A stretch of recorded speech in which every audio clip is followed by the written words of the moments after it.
Olá para você que nos acompanha a partir de agora. Bom dia para você, que a graça e a paz do Senhor Jesus Cristo esteja contigo no teu lar, na tua vida, enchendo você da plenitude de Cristo, porque esse é o desejo de Deus para mim, para você, para todos que creem no Senhor. Nós vamos estar continuando a mensagem sobre a circuncisão de Cristo, que é uma mensagem muito profunda, que exige de nós entendimento de várias partes da Escritura. Hoje vai ser a circuncisão de Cristo, a parte 3. As outras sequências estão ainda no Facebook e no YouTube, no canal, no meu nome, Ana Gasparotto. Eu recomendo que você, se não ouviu as outras mensagens, ouça, porque elas têm um entendimento que se intercala e faz você compreender o que está no Novo Testamento, né?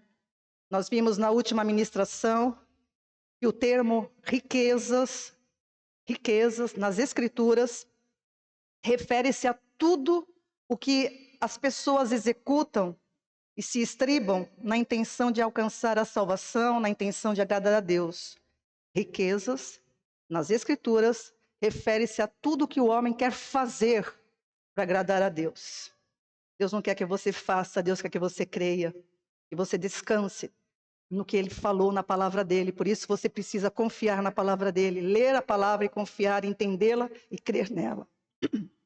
A salvação só é possível para aqueles que confiam em Deus, para aqueles que confiam na sua palavra, nas suas promessas. E nós precisamos entender isso, que quando Deus falou, quando Deus deu essa palavra para nós, Ele queria nos instruir, Ele queria nos guiar para que a gente não se perdesse para sempre.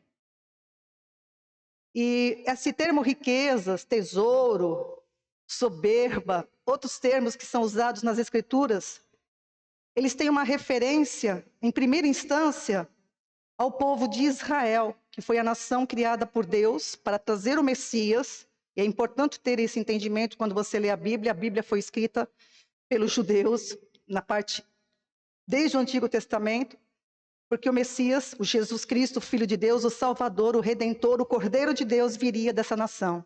Deus estabeleceu e assim foi, e assim é.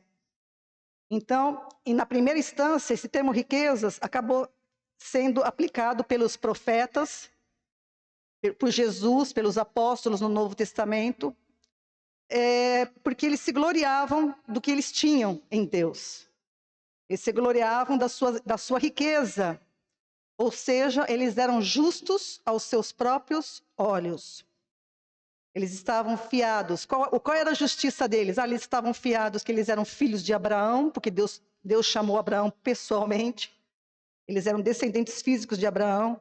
Depois receberam a lei, mas não entenderam o propósito da lei e criaram um monte de coisas, regulamentos e regras, uma religiosidade baseada em méritos e virtudes pessoais humanas. Ou seja, Israel passou a confiar na carne, né? Eles estavam confiados na carne. E é muito importante atentar para isso no Antigo Testamento, porque é isso que vai nortear a linguagem no Novo também. Confiar na carne. Confiar na carne não é confiar no meu corpo, nas minhas sensações, não é isso. Confiar na carne é confiar nas coisas, doutrinas que provêm dos homens. Doutrinas que foram criadas pela humanidade sem Deus, sem o conhecimento de Deus. Carne, escreva isso no seu caderno, escreva isso no seu coração. É a ausência do conhecimento de Deus. Então, o homem, quando nasce nesse mundo, ele nasce sem Deus, sem conhecimento. Por isso que ele tem que entrar em contato com as Escrituras. Por isso que Jesus, antes de subir aos céus, ele disse: vão e preguem a toda criatura, para poderem ter o conhecimento que verdadeiramente nos transforma em filhos de Deus. Israel estava confiado na carne, porque confiava na sua justiça própria, né? Mas também esse termo riqueza se aplica para nós, fora de Israel, né? Aqueles que confiam nas suas boas ações, no produto das suas realizações, é a mesma coisa, o princípio é o mesmo. Todos aqueles que não descansam, isso tem a ver com o que eu estou falando sobre o termo carne no Novo Testamento, sobre não deixar envolver por coisas de homens, porque a gente precisa descansar na promessa que Deus deu na palavra, como Abraão descansou e andou para um lugar que ele não sabia nem onde era. Como ele foi justificado antes de ter lei, de ter mandamentos de Deus, ele foi justificado pela fé. Então nós temos que acreditar na palavra do Senhor, que diz que ele veio salvar o que se havia perdido através de Cristo. Então a nossa centralidade, a centralidade da nossa fé, tem que estar na pessoa de Jesus Cristo, o Filho de Deus. E o povo de Israel, por essa conduta deles, por esse pensamento errôneo, fora da vontade de Deus, eles não encontraram a justiça e a salvação que foi oferecida pela palavra do Senhor, né? Porque quem se apoia na justiça própria, despreza a de Deus. Isso daí não tem como não ser, é um princípio, tá? Se você confia, eu sou justo, eu sou bom, eu faço isso, eu faço aquilo, eu sou isso, eu sou aquilo, esqueça. Isso para Deus não é trapo de imundícia. Deus quer que você confie na justiça dele, e a justiça dele está estabelecida em Cristo. E Deus sempre confrontou, porque Deus criou o povo, tem amor por ele, tem uma aliança com ele eterna. E Deus confrontou o povo de Israel através dos seus servos, os profetas, inclusive por próprio Moisés, que é idolatrado pelos judeus. Mas eles não atinavam para as misérias deles, né? Jeremias capítulo 9, o profeta Jeremias, no capítulo 9, versículos 23 e 24, diz assim: assim diz o Senhor. Então veja como a gente está estudando aqui na quarta-feira, que a palavra do Senhor, ela foi dita por Deus, para que Jeremias escrevesse. É muito importante você tentar isso, porque tem pessoas que dizem que a Bíblia foi escrita por homens. Óbvio que foi escrita por homens, como os livros de história foram escritos por homens, como os livros de ciências foram escritos por homens. Só que a Bíblia é a palavra de Deus, inspirada e dirigida e conduzida pelo poder do Espírito Santo do Deus vivo. E assim diz o Senhor: não se glorie o sábio na sua sabedoria, nem se glorie o forte na sua força, não se glorie o rico nas suas riquezas, mas o que se gloriar, glorie-se nisto, em me conhecer e saber que eu sou o Senhor, que faço misericórdia, juízo e justiça na terra, pois destas coisas me agrado, diz o Senhor. Então veja, quando Jeremias ele usa os termos sábio, forte e rico, são figuras que os profetas utilizavam especificamente para os judeus. Ele estava exortando o povo judeu, são termos dirigidos para os judeus. E vocês têm que entender isso. Você que está me ouvindo, que quer estudar a Bíblia e entendê-la, você tem que partir desse raciocínio. O tratamento inicial da Bíblia foi com o povo judeu, porque ele era soberbo, porque ele não entendeu o propósito de Deus na chamada, na missão deles. E então é preciso entender que os profetas estavam tratando isso com eles também. Sábio, forte e rico são figuras que os profetas utilizavam, remetendo especificamente aos judeus, pois todas as suas práticas religiosas, eles eram muito religiosos. Eles têm zelo de Deus, mas diz a palavra, sem entendimento. E Deus não quer o seu zelo, Deus não quer o seu zelo sem entendimento. Eles confiavam que eles jejuavam, dizimavam, oravam, guardavam os princípios, a tradição dos anciãos, mas na verdade eles não passavam de loucos. Loucos, pobres, cegos e nus. Que não confiavam em Deus, mas confiavam na abundância das suas riquezas. Isso é muito verdadeiro, porque é um princípio, amados, que está no Antigo Testamento e Deus manda avisar o povo da igreja. Isso está escrito para que vocês não caiam na mesma cilada, para que vocês não caiam no mesmo pecado. Não transgridam contra mim como eles transgrediram. Não se ensoberbeçam do que vocês são e têm em mim. Porque tudo o que nós somos e temos, nós temos em Deus. Ele é a nossa força, como a Aninha disse aqui no louvor. Ele é a nossa rocha. Tudo que eu sou e tudo que eu tenho, a minha sabedoria, a minha riqueza, está nele. E nele eu encontro tudo o que eu preciso. Por que Deus quer isso? Porque tudo que a gente faz para tentar agradar a Deus, para conquistar a nossa salvação, é considerado violência. É outro termo usado com relação a Israel. Por isso que diz Zacarias, capítulo 4, versículo 6, não por força, nem por violência, mas sim pelo meu Espírito, diz o Senhor dos Exércitos.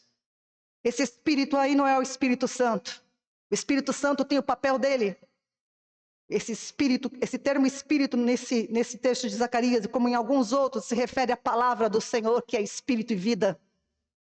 Eu me baseio nisso para dizer que Jesus, quando começou a anunciar, falou: olha, da carne nada é bom, mas confie nas minhas palavras, porque minhas palavras são espírito e vida. Está lá em João 6.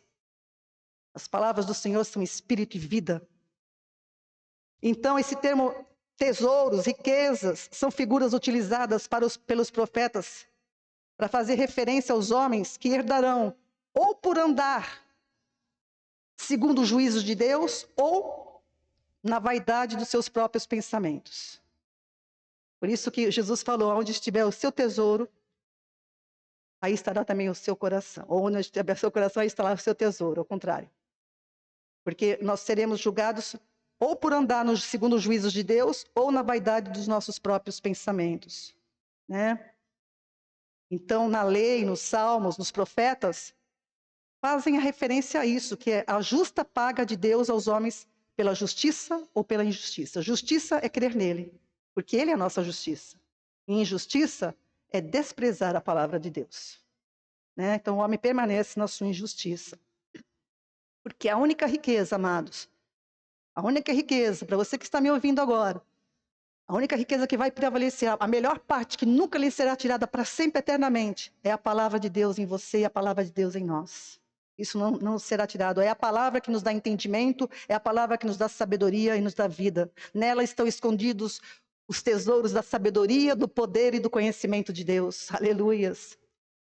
O apóstolo Paulo, que era um fariseu dos fariseus, no Novo Testamento já, ele descobriu esse tesouro. E olha o que ele diz em Filipenses capítulo 3, versículos de 2 a 11. Filipenses, acompanhem comigo. Filipenses 3, de 2 a 11. Acautelai-vos dos cães. Essas terminologias têm que ser todas compreendidas, tá? Não é os cachorrinhos, tá? Não estou falando dos nossos cachorrinhos, porque os cachorrinhos são mais fiéis que muita gente. Esses cães não são esses cachorrinhos, não, tá? São pessoas. Acautelai-vos dos maus obreiros, tá aí. Acautelai-vos da falsa circuncisão, pois a circuncisão somos nós. Nós quem? Para quem que Paulo estava escrevendo? Para cristãos. Paulo está falando com cristãos de Filipos. A circuncisão somos nós. Nós quem? Que servimos a Deus em espírito, que servimos a Deus segundo a sua palavra, não segundo tradições de homens, não segundo líderes humanos, mas segundo a palavra que Deus nos deu, aleluia. E nos gloriamos em Jesus Cristo e não confiamos na carne. Você entende como vai casando agora o pensamento? Se você vai acompanhando as mensagens, você vai entendendo agora o que significa esse confiar na carne, que era próprio do judeu. Olha o que Paulo vai falar ainda que eu também poderia confiar na carne. Se algum outro pensa que pode confiar na carne, eu ainda mais. Ele vai dizer tudo o que ele fez segundo a lei no qual ele foi criado. Olha só, circuncidado ao 8º dia, da linhagem de Israel, que é tudo que eles valorizam, da tribo de Benjamim, hebreu dos hebreus e, segundo a lei, fariseu. Segundo o zelo, perseguidor da igreja. Segundo a justiça que há na lei, irrepreensível. Mas o que para mim era lucro, eu considerei-o como perda por causa de Cristo. E, na verdade, tenho também por perda todas as coisas, pela excelência do conhecimento de Cristo Jesus, meu Senhor. Por quem sofri a perda de todas estas coisas e as considero como refúgio, como escória, para que possa ganhar a Cristo e seja achado nele, não tendo justiça própria que vem da lei, mas a que vem pela fé em Cristo, a saber, a justiça que vem de Deus pela fé. Desejo conhecê-lo e o poder da sua ressurreição e a comunhão dos seus sofrimentos, conformando-me com ele na sua morte, para ver se de alguma maneira posso chegar à ressurreição dentre os mortos. Essa era a consciência de Paulo. Essa era a consciência de um homem que foi criado na mais profunda religiosidade ortodoxa. Mas quando ele encontrou com Cristo, tudo o resto virou nada. Porque, como eu disse na semana passada com relação a Abraão, quando ele teve um encontro com Deus pessoal, quando Deus se apresentou para ele, O que era uma imagem diante de um Deus vivo? Então é preciso que as pessoas tenham esse conhecimento de Deus, esse encontro com Ele. Romanos capítulo 9, também Paulo vai falar, vamos acompanhar Romanos 9, versículos de 1 em diante. Digo a verdade em Cristo, não minto, e a minha consciência confirma isso por meio do Espírito Santo. Veja que a conduta de... Eu já vou pegar ganchos com você com relação a essa parte de comportamento, de pensamento. Olha a palavra, o que ele usou aqui, ó. Eu digo a verdade em Cristo, não minto, e a minha consciência confirma isso por meio do Espírito Santo. Então, o que guia o cristão depois que ele conheceu a Cristo? Ele não é mais pecador. O que deve guiá-lo? A consciência. Consciência para com Deus, consciência para consigo mesmo. É isso que deve nortear o seu comportamento depois que você conheceu a Cristo. Consciência de que se você está agradando ao Senhor ou está fazendo a sua própria vontade. Consciência de se eu estou submetendo o meu pensamento à vontade do Senhor ou eu quero fazer o que eu bem entender. E ponto. Então a questão da nova criatura é consciência. Consciência, porque aquele que viu o Senhor andará em consciência e confirmada pelo Espírito Santo de Deus. Aleluias. E ele fala da tristeza dele, né? Pelo povo. Sinto grande tristeza e tenho incessante dor no coração. Porque eu mesmo desejaria ser amaldiçoado, separado de Cristo por amor de meus irmãos, meus compatriotas segundo a carne. Aqui foi muito uma ênfase que nem a de Moisés, lá no Antigo.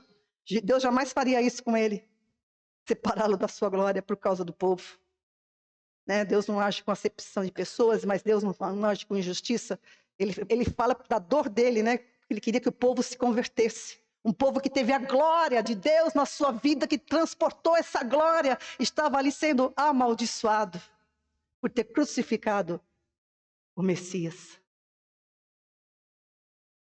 São israelitas. A eles pertence a adoção. Está certo, falei. São israelitas, a eles pertence a adoção, assim como a glória, as alianças, a promulgação da lei, o culto, as promessas. Deles são os patriarcas, e também deles descende o Cristo segundo a carne, o qual é sobre todos, Deus bendito para sempre. Olha como ele se refere a Cristo. Deus bendito para sempre. Amém. Não pensemos que a palavra de Deus falhou, porque nem todos os de Israel são de fato israelitas. Nem por serem descendentes de Abraão são todos filhos. Pelo contrário, por meio de Isaque será chamada a sua descendência. Isto é, não são os filhos da carne que são filhos de Deus, mas os filhos da promessa é que são contados como descendência. Aleluias. Os filhos da promessa, não é o filho fisiológico, é o filho da promessa que nasceu de Deus. Não é o que nasceu da carne, mas é o que nasceu de Deus, que é contado como descendência de Abraão. Então, quem são os filhos da promessa? São os da mesma fé que Abraão. Escreva isso no lado desse texto. Quem são os filhos da promessa? É eu e você. São os da mesma fé de Abraão. Abraão creu sem nem ver nada do que Deus estava falando. Deus fala para mim, se você crer no meu filho, eu faço de você uma nova criação. E você creu. Eu não mudei nada na hora que eu aceitei Jesus. O meu corpo continuou o mesmo, mas as minhas sensações, os meus pensamentos, meus tropeços continuaram. Mas eu criei na palavra do Senhor que eu sou uma nova criação em Cristo Jesus e ponto. E o Espírito Santo testifica no meu coração que eu sou filha. Gálatas capítulo 3, versículo 9. De sorte que os que são da fé são benditos como o crente Abraão. Você é bendito como o crente Abraão, meu irmão, minha irmã. Você que crê em Cristo conforme a palavra do Senhor, obedeceu a Ele crendo no seu Filho. Você é bendito como o crente Abraão, porque você é da fé. Romanos capítulo 4, versículo 16.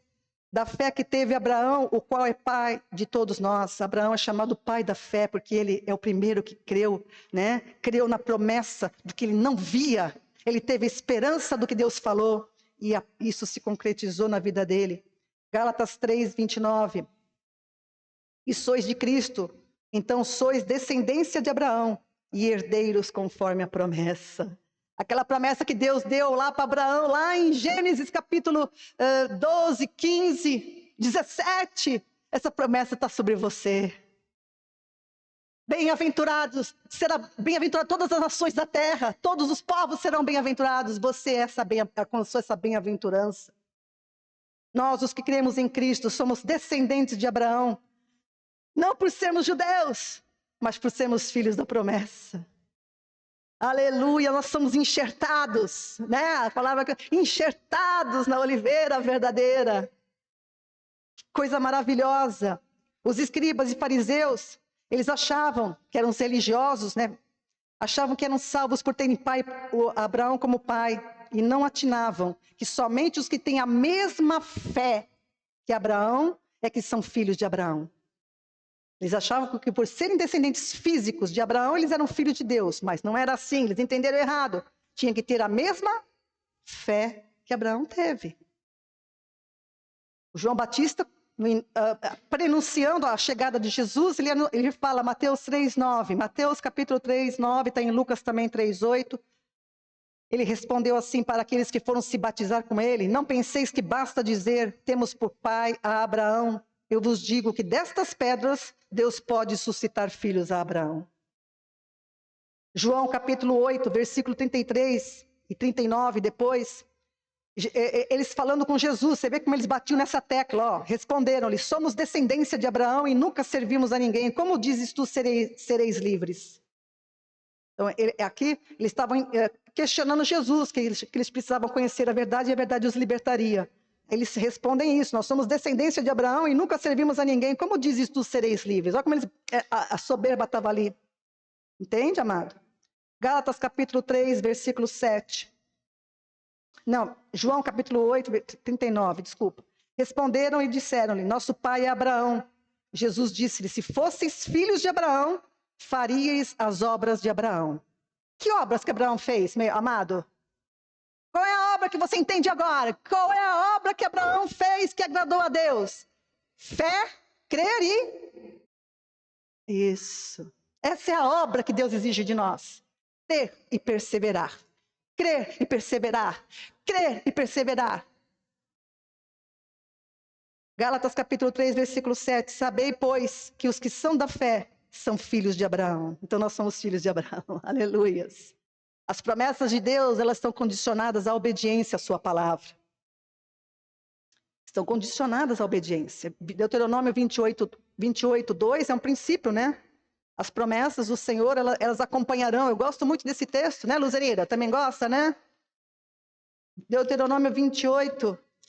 Eu só vou ler para você, ó. Se atentamente ouvires a voz do Senhor teu Deus, tendo cuidado de guardar os seus mandamentos, né? Se ouvires a voz do Senhor teu Deus, todas essas bênçãos virão sobre ti e te seguirão. Se você ouvir, mas basta isso?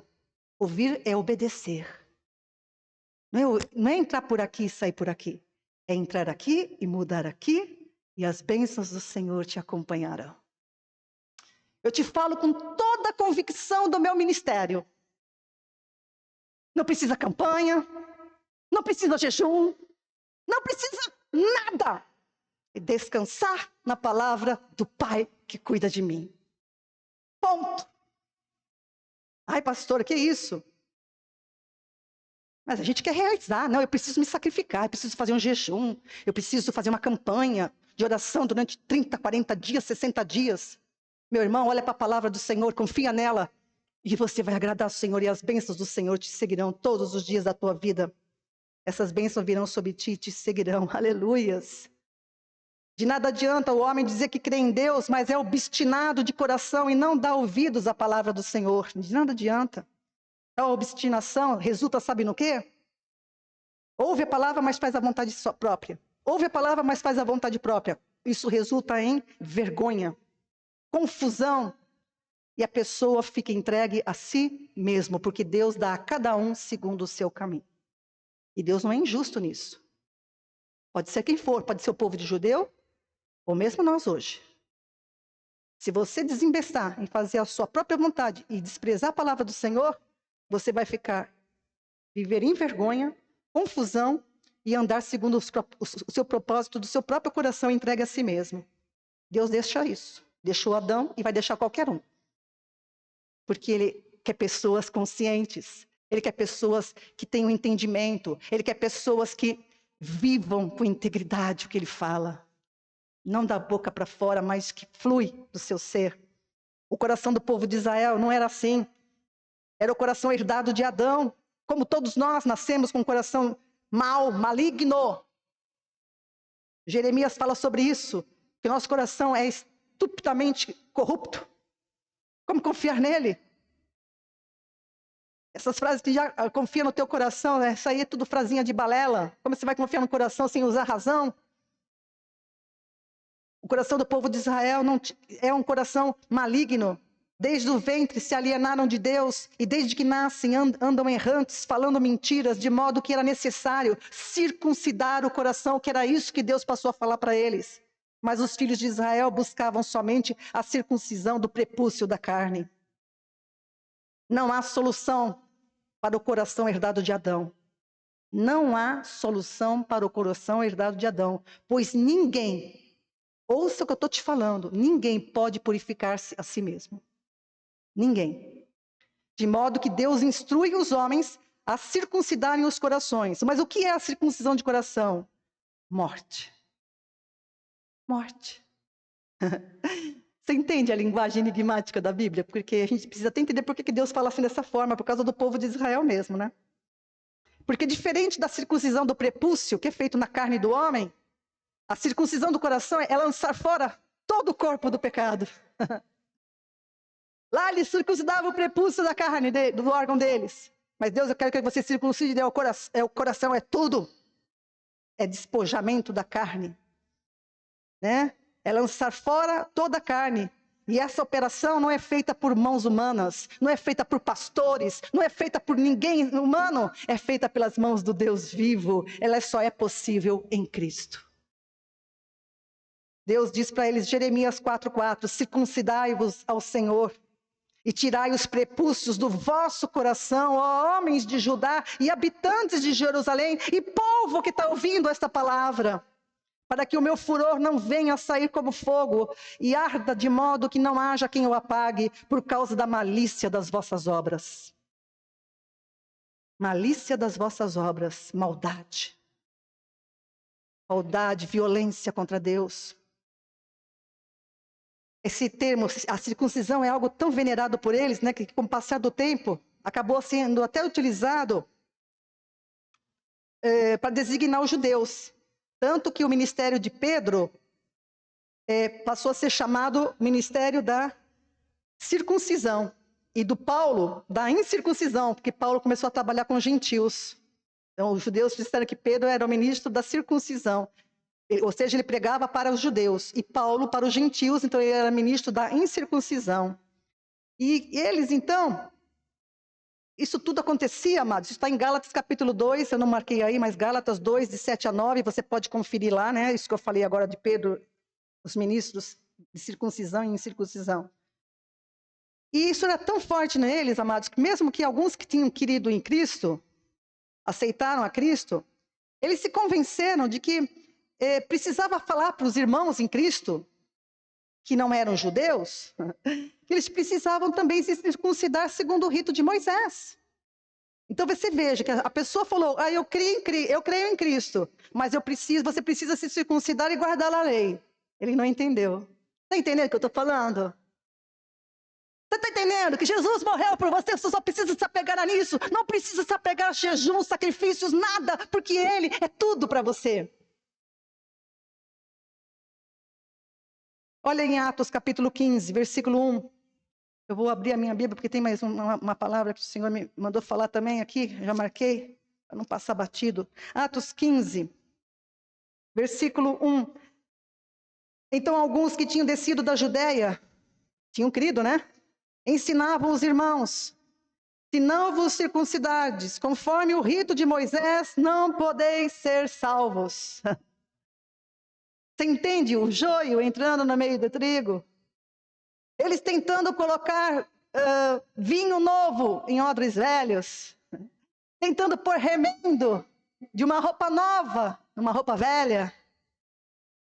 Versículo 5, aí que no versículo 5, 15, 5, Atos 15, 5. Alguns, porém, da seita dos fariseus que tinham crido, presta atenção, levantaram-se dizendo que era necessário circuncidá-los e mandar-lhes que guardassem a lei de Moisés. Misturar. Por isso que esse negócio que fala, né, de misturar tudo, as religiões todas, né, que paz, que alegria, que inferno, que maldição. Olha como o inimigo age, né? Vamos unir todas as religiões. Como é que se chama isso que eles falam? Ecumenismo. Vamos unir tudo, tudo fala de Deus, tudo é bom. Isso é engano, isso é mentira. Por causa da doutrina que anunciavam esses mestres falsos, que era contrário à verdade do evangelho, o apóstolo Paulo os denominava de desordenados, faladores, enganadores, vãos. Tito capítulo 1, versículo 10. Pois há muitos insubordinados, faladores vãos e enganadores, especialmente os da circuncisão, que estavam transtornando a fé dos novos cristãos. Tá? Tirando a simplicidade do evangelho. O evangelho é simples, mas as pessoas querem tirar a simplicidade do evangelho. Discussão dos judaizantes, a contenda deles era por causa de alimentos, de purificação, das festas, da circuncisão. Tudo questão de mandamentos de homens. Na antiga aliança, Deus, por exemplo, tinha instruído eles a se purificarem com água, a se limparem, né, com água. Está lá em Números 19, de 9 a 13, e Números 31, 23. Eu não vou ler agora, que senão vou longe. A água simbolizava a palavra de Deus. De modo que, ao se lavarem com água limpa, deveriam confiar que é Deus quem os purificava através da sua palavra. Jesus falou isso lá no Novo Testamento, em João 15, 3. Vós já estáis limpos por causa da palavra que eu vos tenho falado. O que limpa a gente, amado, é a palavra do Senhor. Que limpa o nosso espírito, que aliás dá um novo coração e um novo espírito.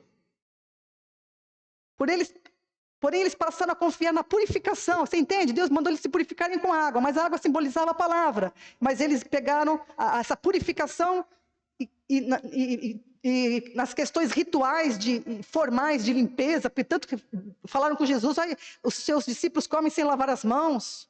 Né? Eles pegavam nessas coisinhas, sabe? Como tem muitas coisas nas igrejas hoje assim.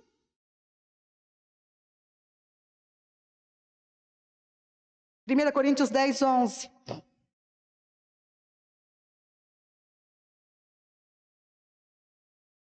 Estas coisas foram escritas como advertência para nós. Presta atenção que isso aqui agora é Novo Testamento. Paulo falando com a igreja. Que coisas que foram escritas com relação a Israel? Como advertência para nós, sobre quem tem chegado o fim dos tempos, para que ninguém caia no mesmo exemplo de desobediência e incredulidade. Hebreus 4, 11. Tá? Os filhos de Israel, para serem filhos de Deus, deveriam ser circuncidados por Deus, não por seus pais segundo a carne e sangue.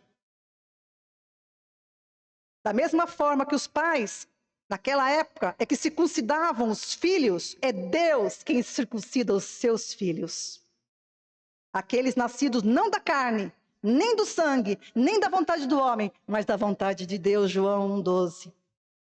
Esses são circuncidados por Deus. Quando Deus deu a ordem para eles circuncidar os vossos corações, era uma incisão impossível de ser realizada pelos homens. Bastava que eles se sujeitassem a Deus, obedecendo ao seu mandamento, obedecendo a sua palavra, e Deus haveria de circuncidá-los. Deuteronômio capítulo 30, versículo 6. E é repetido também por Jesus em Mateus 22, 36 e 40. E o Senhor teu Deus circuncidará o teu coração e o coração da tua descendência, para amares ao Senhor teu Deus com todo o teu coração, com toda a tua alma, para que vivas. E o Senhor teu Deus circuncidará o teu coração para amares o Senhor teu Deus. O que o calvinismo chama de capacitação para amar, para obedecer a Deus, a Bíblia chama de circuncisão do coração. Eu só posso amar a Deus depois que eu nasci dele. Eu só posso amar a Deus depois que ele circuncida o meu coração pela fé na palavra, como Abraão teve. Os filhos de Israel estavam mortos. em delitos e pecados, como toda a humanidade estava, como todos os gentios estavam. E não é o fato deles serem descendentes de Abraão que os salvariam, mas é ter a mesma fé que Abraão. Para viverem diante de Deus, eles precisavam ser circuncidados por Deus. O que significa isso? Ser participantes da palavra que sai da boca de Deus. Escreva isso. Para eles serem circuncidados por Deus, eles precisavam ser participantes da palavra que sai da boca de Deus. Foi isso que Deus falou para eles lá em Deuteronômio 30, versículo 6, Deuteronômio 8, versículo 3. Não só de pão viverá o homem, mas de toda palavra que procede da boca de Deus. Aleluias. Aqueles que ouviam isso e buscavam, aqueles que ouviam isso, mas continuavam a buscar a sua justificação através das obras da lei, pereceram. E foram muitos. Está sendo muitos ainda. Porém, aqueles que ouviram a lei e creram somente que através da circuncisão do coração, obra realizável somente por Deus pela fé, estes alcançaram um novo coração e um novo espírito, como Davi pediu no Salmo 51, versículo 10. Davi era um que aguardava essa promessa. Quer mais dois? Então o Senhor me mostrou esses dois textos também que eu marquei aqui. Lucas, deixa eu ver Lucas. Só para te dar um exemplo de quem que estava aguardando essa promessa. Judeu aguardando a promessa do Redentor, do Messias, daquele que iria salvar. Olha lá, eu não vou ler todo o texto, mas está em Lucas capítulo 2, a partir do versículo 25, o Simeão e a Ana.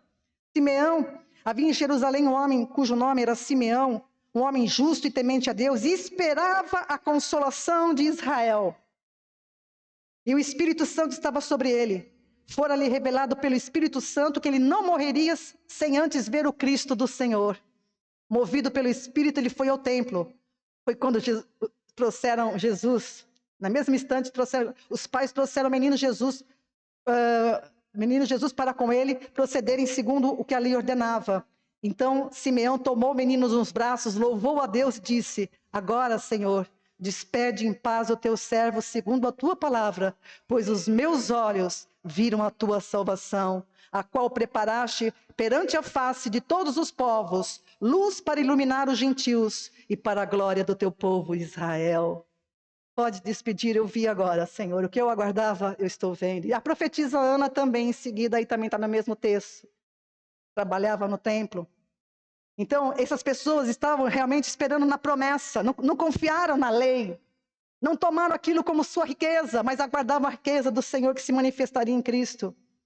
Aqueles que obedeceram ao mandamento do Senhor, circuncidando o coração, fizeram o que o Senhor pediu e aguardavam a promessa do Redentor. Aleluias. Estes são os que temem ao Senhor. Estes passaram a andar nos caminhos de Deus.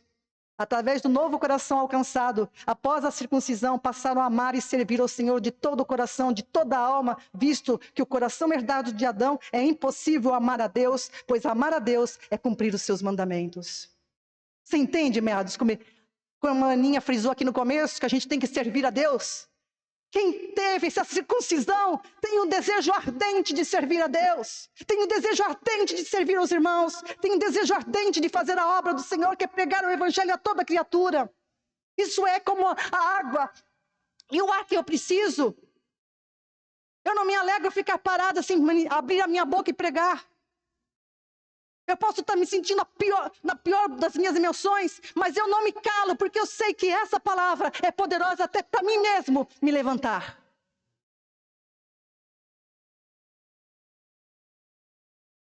O que significa a circuncisão na nova aliança? Hoje eu vou conseguir acabar.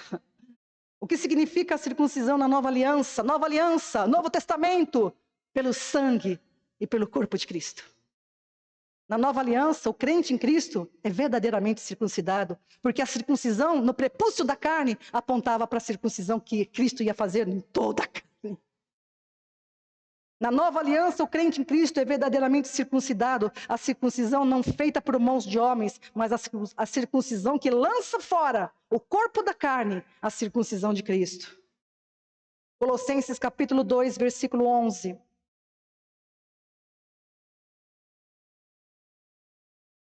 Nele, em Cristo, também fostes circuncidados com a circuncisão, não por mãos, no despojar do corpo da carne, a saber, a circuncisão de Cristo. Então, a circuncisão de Cristo, amados, ela se dá Através da crucificação, é morte, porque eu tenho que morrer com Cristo. Mas eu não preciso subir numa cruz, porque Cristo fez isso. Só Ele poderia fazer, porque Ele era o único sem pecado. Mas quando eu creio, eu sou identificado na morte dEle. Eu morro com Ele, sou sepultada com Ele, e ressurge uma nova criação. Palavra do Senhor. Você crê? Então você é filho da promessa. Essa é a verdadeira circuncisão. Essa é a verdadeira circuncisão que é feita pelo Espírito, ou seja, é feita pela palavra do Senhor, é feita pela palavra de Deus, que é mais penetrante que qualquer espada de 2 gumes. A palavra de Deus é o Espírito, a espada do Espírito Santo. Somente nela que o homem encontra a verdadeira vida, verdadeira circuncisão do coração. A circuncisão segundo a letra, ou seja, segundo a lei do mandamento carnal, era louvada pelos homens, é louvada pelos homens, porque é feita por eles mesmos no prepúcio da carne. Mas a circuncisão pelo evangelho é louvada por Deus, pois é Deus que realiza a circuncisão do coração. É Deus, entendeu? É Deus, não é você, é Deus. Creia, descansa. Diz a palavra em Hebreus que eles não entraram no descanso porque eles não creram. Mas você entrou, eu entrei no descanso, amém? Você entrou no descanso, porque você que entendeu isso. Quem não entende fica confuso, desorientado, perdido, vai para uma doutrina, vai para outra, segue um líder, segue homens, quando você tem que seguir a rocha inabalável.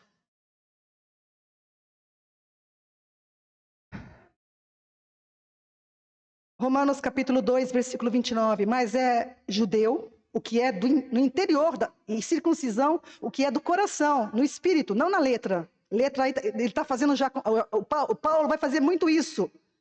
Carne,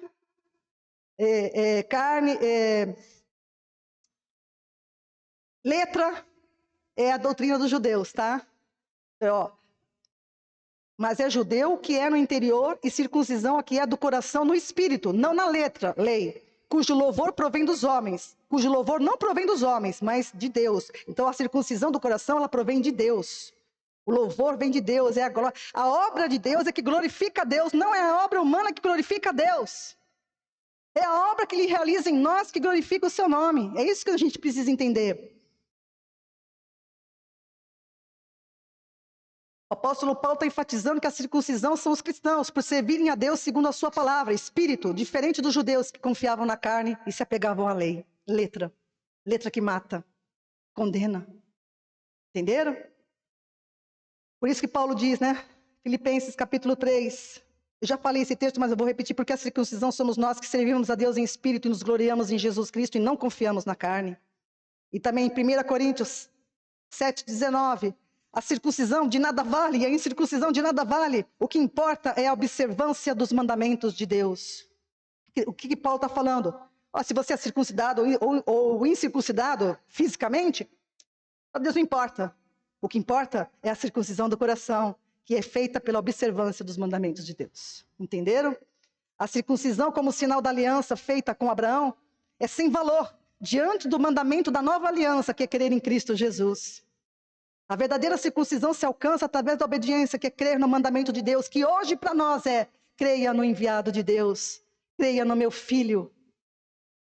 Colossenses capítulo 2, Paulo adverte os cristãos por causa dessa interferência dos judeus, dos judaizantes. E hoje, amados, essa advertência cabe para nós, não somente para judaizantes, mas pessoas que tentam inserir doutrinas que não estão de acordo com a palavra do Senhor. E você tem que ser sóbrio, e você tem que ser inteligente para discernir a operação do erro. Colossenses 2, verso 4. Eu digo isto para que ninguém vos engane com palavras persuasivas. Versículo 6. Assim como recebestes a Cristo Jesus, o Senhor, assim também andai nele, arraigados e edificados nele, confirmados na fé. Assim como fostes ensinados, precisa ser ensinado. Ninguém aprende sozinho. Eu não aprendi sozinha. Você que se isola do corpo de Cristo, você está cometendo um tremendo engano. É preciso estar no corpo, é preciso ser instruído, é preciso ter mestres. O Senhor falou: eu vos darei pastores que os apacentem com inteligência e com sabedoria. Procure-os. Procure-os, diz o Senhor. Ou você quer continuar ouvindo aquilo que agrada a tua alma e com tudo isso para o inferno? Procure pastores que te apacentem com inteligência e com sabedoria. São poucos. Nós vivemos uma era tenebrosa que a gente não tem dimensão do horror. Eu pergunto, Senhor, Pai, como o teu coração aguenta ver tudo isso? É assombroso o que está acontecendo no mundo. É pior que Sodoma e Gomorra 1000 vezes. 1000 vezes. Você imagina quando a ira do Senhor se manifestar? E as pessoas ficam, Deus não faz nada, é tanta injustiça. Meu querido, aguarde. Porque a hora que esse dia se manifestar, não esteja mais aqui. Esteja na glória com o Senhor.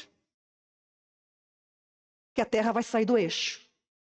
Deus vai pegar a terra e vai sacudir assim, ó. Vocês não me ouviram? Pois eu sou o Senhor desta terra. Eu sou o Senhor desta terra, diz o Senhor. E eu farei vingar toda injustiça cometida contra mim. E contra a minha criação. Diz o Senhor.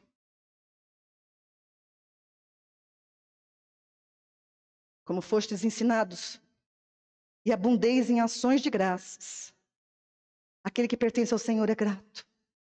É grato pelo que tem. É grato, enxerga a bondade de Deus em tudo. Em tudo, nos detalhes. Eu enxergo a bondade do Senhor em tudo. O cuidado dele por mim. Não passa despercebido nada. E se eu passo despercebido, ele me dá um toque.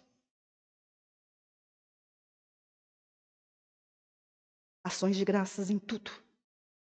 Tende cuidado para que ninguém vos faça presa sua por meio de filosofias, vãs sutilezas, segundo a tradição de homens, segundo rudimentos do mundo, e não segundo Cristo. Porque em Cristo habita corporalmente toda a plenitude da divindade, e recebestes a plenitude de Cristo, e estáis perfeitos nele. Aleluias! Que é a cabeça de todo principado e potestade. Nele fostes circuncidados com a circuncisão não feita no despojar do corpo da carne, mas a circuncisão de Cristo. Tendo sido sepultados com ele no batismo, nele também ressuscitastes pela fé no poder de Deus, que o ressuscitou dentre os mortos. E a vós outros, que estáveis mortos nos vossos pecados, na incircuncisão da vossa carne, vos vivificou juntamente com ele, perdoando todas as ofensas. Presta atenção agora. Havendo riscado o escrito de dívida que havia contra nós, nas suas ordenanças, o qual nos era contrário, e a tirou do meio de nós, tirou-a do meio de nós e cravou-a na cruz. Primeiro que eu quero destacar para você, perdoando todas as ofensas. Que ofensas? Não é só o pecado de Adão? Não, é o pecado de Adão e tudo que você fez em pecado. Porque tudo que você fez em pecado foi afronta contra Deus. Porque tudo que não é feito em Deus é afronta a Ele. Entende o princípio da palavra? Tudo o que não é feito em Deus é afronta a Ele. Então, o servo do pecado, tudo que ele faz, pertence ao Senhor chamado pecado. Quer ele queira, quer ele entenda, quer ele saiba, quer ele não saiba, pertence ao Senhor pecado. E era afronta para Deus, porque Deus é o Criador. Então, Deus perdoou tudo. Por isso que a pessoa, quando aceita Cristo, tudo que ela fez até aquele momento é lançado no mar Deus fala isso, no mar do esquecimento, no mais profundezas do mar, Deus não quer nem saber mais. Dali para frente é outra conversa. Aí você vai ser tratado como filho. As suas coisas que não forem, os seus tropeços que forem incoerentes com a palavra de Deus serão julgados no tribunal de Cristo. É diferente o tratamento. É para filhos. Entende? Então, Deus nos perdoou todas as ofensas. A palavra pecado, ela acaba por abranger duas perspectivas. A ofensa de Adão, que é a principal, e a conduta do homem debaixo do pecado. Porque tudo que a pessoa faz pertence ao pecado. Por isso que Deus perdoa tudo. Tá? A vivificação em Cristo ocorre quando as ofensas são perdoadas, quando o escrito de dívida que pesa sobre o homem é arriscado. Qual é o escrito de dívida que pesa sobre o homem? A lei. O escrito de dívida era a lei. A lei mostrava que ninguém podia cumprir a lei toda. Ninguém, nem judeu, nem ninguém. Ninguém cumpre a lei toda. E a lei apontava que nós somos condenados e já estamos julgados, né? Por isso que Paulo nomeia a lei como escrito de dívida, por causa da obrigação de cumprir integralmente para que o homem pudesse viver por meio dela. E ninguém conseguia fazer isso. A dívida foi anulada quando foi cravada na cruz. Amém? Por isso que o apóstolo Paulo também diz em Romanos 8:12, de maneira que, irmãos, somos devedores, não a carne, para viver segundo a carne. Presta atenção nesses textos. Paulo entendeu perfeitamente como o homem religioso que ele foi. Olha agora como a mente, o coração dele pertencia totalmente a Deus e o seu entendimento estava totalmente na palavra de Deus. De maneira que agora, irmãos, nós somos devedores, não mais a carne, para viver segundo a carne, mas devedores à palavra para viver segundo ela. Por isso que para seguir o novo caminho é preciso abandonar a velha bagagem. Não adianta você vir dizer que crê em Jesus, mas continua com a sua bagagem de religiosidade que você recebeu. Precisa analisar, precisa jogar fora, precisa lançar de você tudo que você pensa que é contrário à palavra do Senhor. Precisa.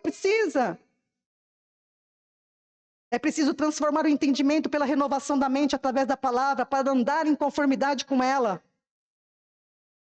Pensamento da carne, amados, é pertinente a quem vive no mundo. Pensamento da carne é pensamento de quem vive no mundo. Se você está em Cristo, você não tem o pensamento mais da carne, porque você serve a Deus em espírito. O pensamento da carne é pertinente a quem vive no mundo, de modo que os que vivem segundo a carne se sobrecarregam de ordenanças. Não faça isso, não toque, não coma, não, né? Fica um monte de não faça isso. Fica regulando. Cabrestos. Né? Colossenses capítulo 2, versículo 20. Em diante. Glória a Deus que eu vou acabar. Se, pois, estáis mortos com Cristo, presta atenção. Cristão de Deus.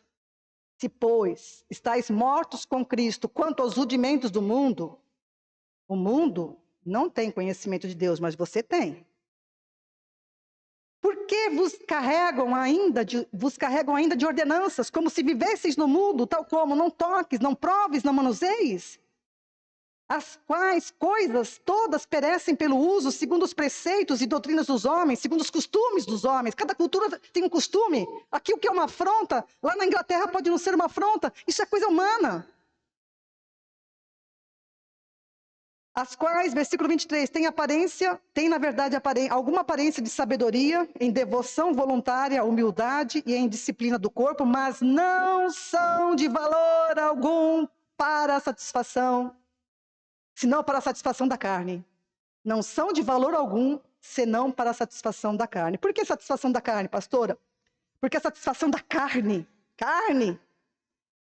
ela se dá por obediência a coisas de homens. A carne se satisfaz com as coisas humanas.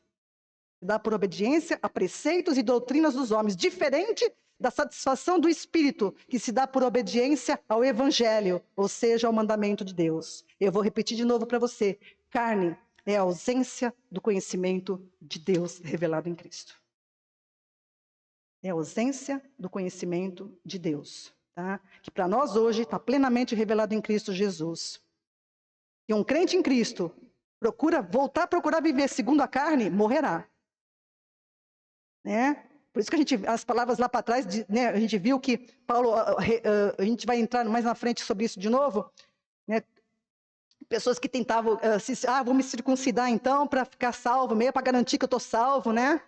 Eu vou fazer isso para garantir que eu estou salvo. Olha lá, você está morrendo para Deus, de novo. Entendeu? Você tem que confiar na obra que o Senhor fez por você. Você tem que confiar, descansar na obra que o Senhor fez com você. O princípio é aquele, né? Tudo que não procede da fé é pecado.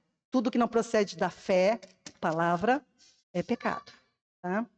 Cujo fim é morte.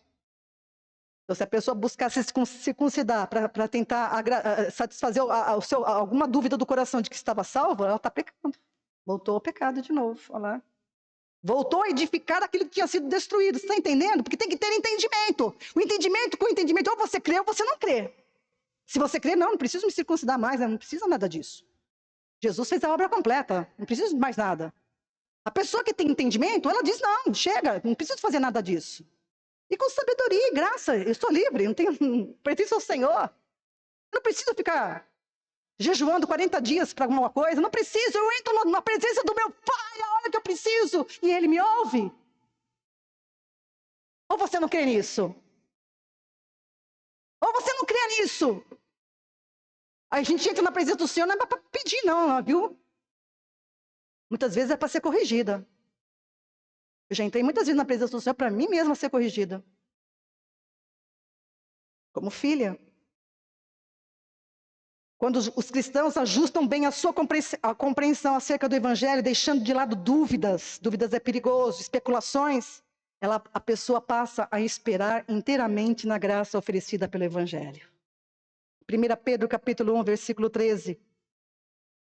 Olha que Pedro fala, por isso, preparando o seu entendimento, sejam sóbrios e esperem inteiramente, grifem isso, espere inteiramente na graça que lhe está sendo trazida na revelação de Jesus Cristo. Ser guiado pelo Espírito é ser guiado pela palavra. É o mesmo que esperar inteiramente na graça que se ofereceu na revelação de Jesus Cristo, é ser guiado pela sua palavra. Amém? E eu quero terminar com esse pensamento para você, para mim. Nas coisas de Deus, não existe segunda opção. Ou você vive exclusivamente pelos méritos de Cristo, ou você não vive de modo algum. Que o Senhor te abençoe e traga pleno esclarecimento pelo Espírito Santo de Deus de toda essa ministração, para a glória dele mesmo, em nome de Jesus. Amém?